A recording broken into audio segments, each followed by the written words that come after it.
Hey, what is going on, guys? This is Switch Not on X back again, and today I'm going to be doing a video that's kind of been circling around YouTube for quite a while. It's getting pretty popular with a lot of Nintendo YouTubers, so I thought I would take my stab at it, and this is going to be what is on my Nintendo Switch for the month of January. Right now it is January 31st, so it is the last day in January, so I thought, what better time than to show you what's on my Switch.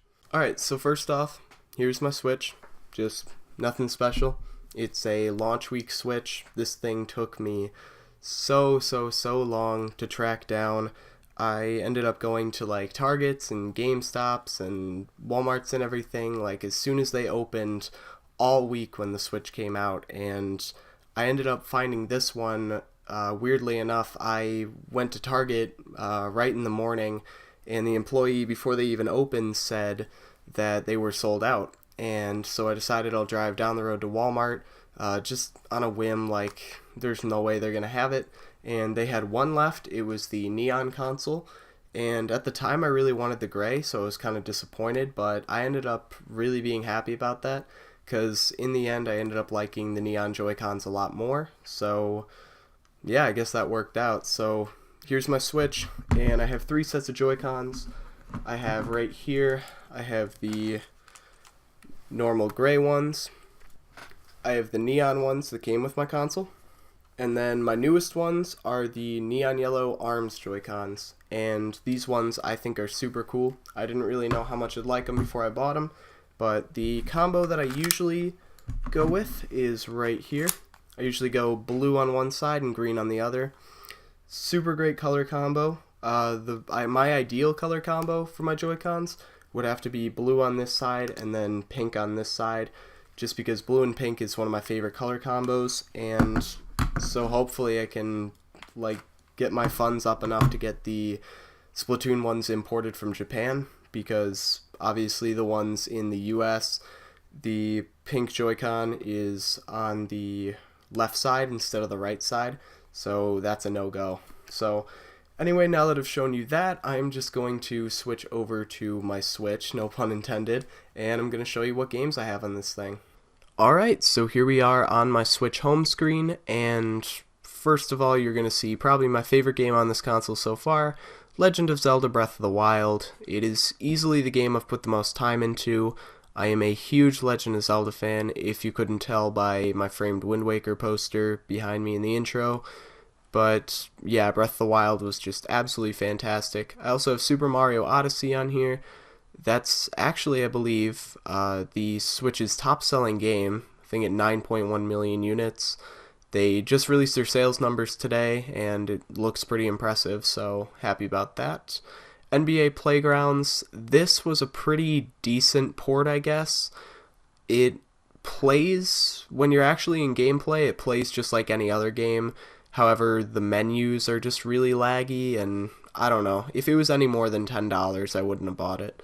But Mario Kart 8 Deluxe, my only digital game that you can actually buy at retail, I just wanted to download this the night it came out, and I figured, you know, Mario Kart's one of those games where I'm definitely going to have an easier time picking it up and playing it if it's downloaded on my system and I don't have to like switch out my game card or anything like that, so that's why I downloaded it. I'm kind of disappointed I did, just because I like to have a big physical Nintendo collection, but you know what, I'm fine with it. Splatoon 2, I for some reason have some trouble getting into this. I feel like the gameplay is just a little too repetitive because I don't play ranked.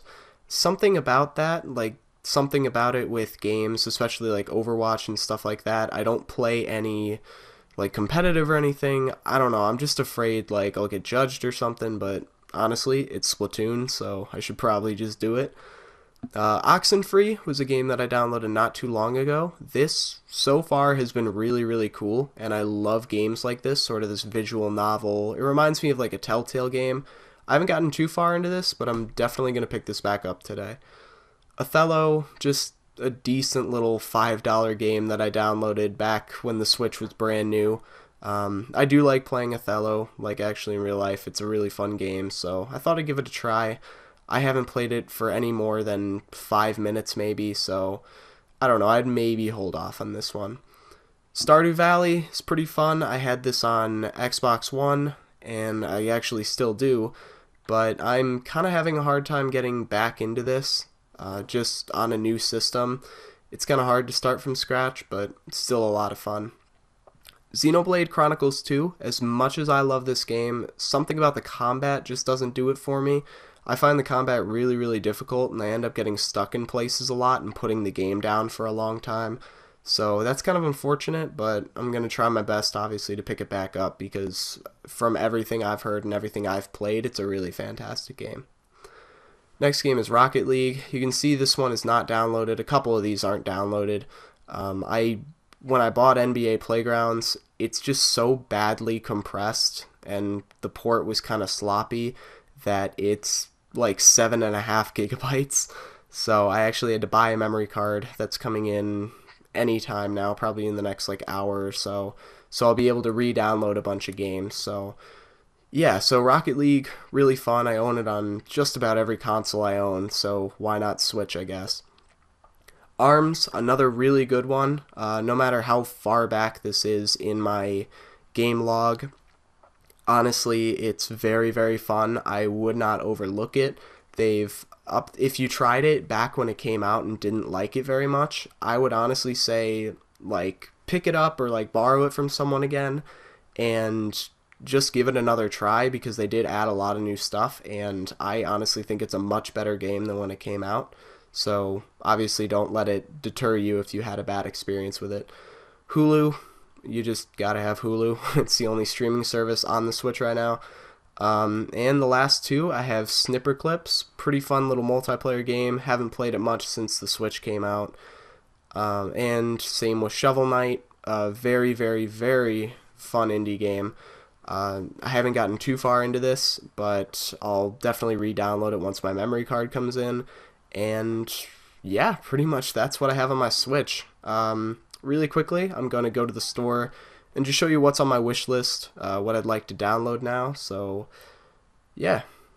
Alright, so I have a couple things on my wish list here. The first game I have on here is Polybridge. This looks really fun to me. I really like kind of thinking outside of the box sort of games like that, so I'll definitely enjoy that. Can't wait to pick that one up. Binding of Isaac Afterbirth Plus. I actually used to own this back when the Switch was very, very new. That was my second physical game, and I honestly really regret selling it. I forget why I even did. I think I might have sold it to get Mario and Rabbids Kingdom Battle, which I ended up not liking. So really upset about that, but I'll end up picking that up again in the future. 60 Seconds, this is a cool little indie game that looks really fun. Basically, you have 60 seconds to collect all sorts of different things from your house and throw them down a bunker, and then you have to see how long you can last down in the bunker with what you got, so pretty cool. Skyrim, that's a given. Most of these Bethesda games are pretty much a given. I'll get them eventually. I'm just not going to pay $60 for Skyrim, especially when I own it on like literally every last gen console. So Doom, another one, same case. I'll wait for the price to drop more. I mean, I can get it on Xbox One right now for like $20, so I don't see why I would buy it for $40, but that's just me. Celeste just came out really, really recently. This, I've heard, is just absolutely fantastic. IGN gave this a 10 out of 10. I think a couple other places did, so definitely have to check that out. Retro City Rampage is just always a fun one. Yooka-Laylee is a game I've wanted to play for a while, but never got around to. Another one, when the price drops, I'll get it. I can get it for $20 on any other console, so why pay $40? Golf Story, Switch exclusive, looks really good. I definitely will pick that one up eventually. NBA 2K18, I am a ridiculously big NBA fan, but I really, really don't know if I want to pick this up, especially considering how poor the game was on Xbox One, just with microtransactions and everything, so I might end up taking that one off the list. If I can get it for really, really cheap, I think I will, like around $20 range, but that's just me. Pokken Tournament DX, nothing's really keeping me from buying this except the price. I just don't have the kind of funds to spend $60 on a game right now, so I'll get that one eventually. Sonic Mania, another one that I need to get around to getting. Rayman Legends Definitive Edition. I had Rayman Legends on Wii U and absolutely loved it, so can't wait to play through that again. And then Minecraft. I own it on basically every system I own, but you know, on the go with real controls would be nice. So that's everything on my wish list. I won't keep you guys too much longer. The last thing that I'm going to do is I'm just going to go to my page, and you guys can go ahead and add me if you'd like. There's my friend code right there. Just go ahead and add me. I'll add anybody back. And yeah, that's pretty much all I have for you guys today. So thank you guys so much for watching, and I'll see you guys next time.